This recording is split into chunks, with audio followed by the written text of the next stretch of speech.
Salam sejahtera, nama saya Nur Ala Natasha binti Rozalaini dan saya akan membentangkan tentang kepentingan CPR kepada masyarakat. Pertama sekali, apakah itu CPR? CPR atau Cardiopulmonary Resuscitation ialah salah satu prosedur menyelamatkan nyawa apabila berada di dalam situasi kecemasan. Ianya diberikan kepada mangsa denyutan jantung terhenti atau pernafasan terhenti.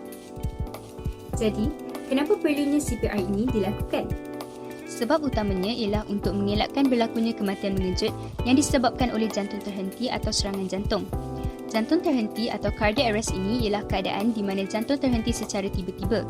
Ini adalah berpunca daripada ritma jantung yang abnormal.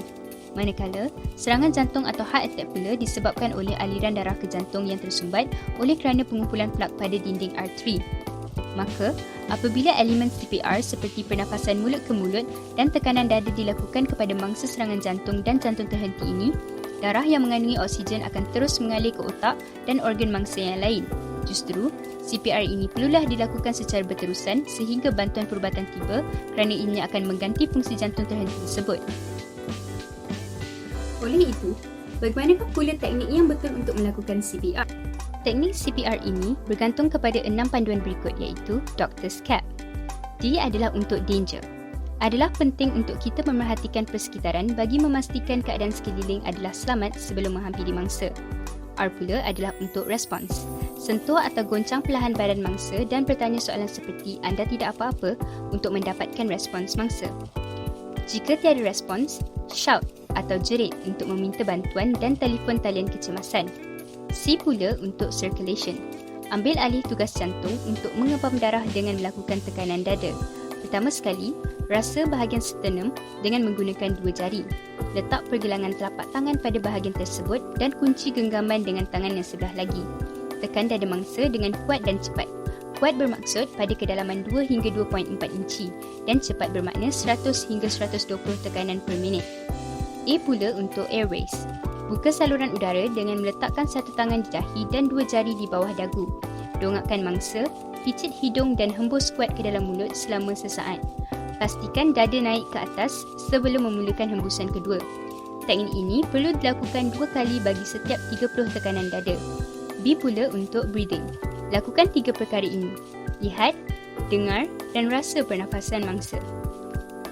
Jadi, adakah penting untuk masyarakat mempelajari ilmu berkenaan CPR?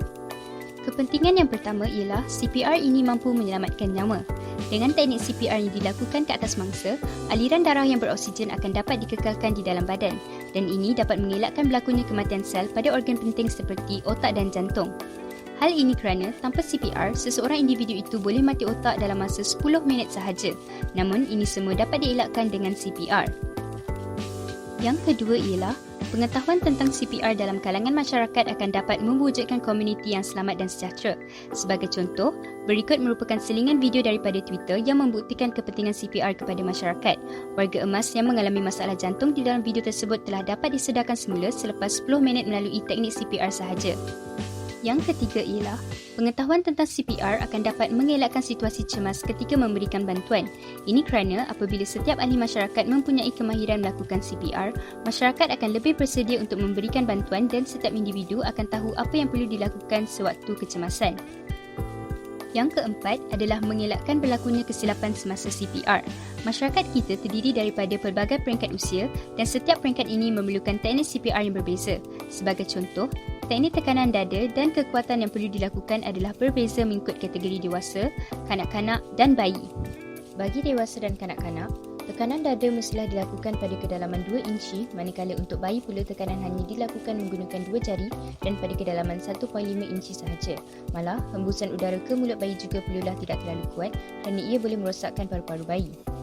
Yang kelima pula, CPR ini dapat memupuk rasa tanggungjawab sesama ahli masyarakat untuk turut sama memberikan bantuan sementara menunggu ketibaan pegawai perubatan. Kesimpulannya, kemahiran melakukan CPR perlulah dipelajari oleh segenap lapisan masyarakat tanpa mengira peringkat umur dan masyarakat juga perlulah mempunyai kesedaran tentang kepentingan CPR ini kerana ianya adalah sangat berguna di dalam situasi kecemasan.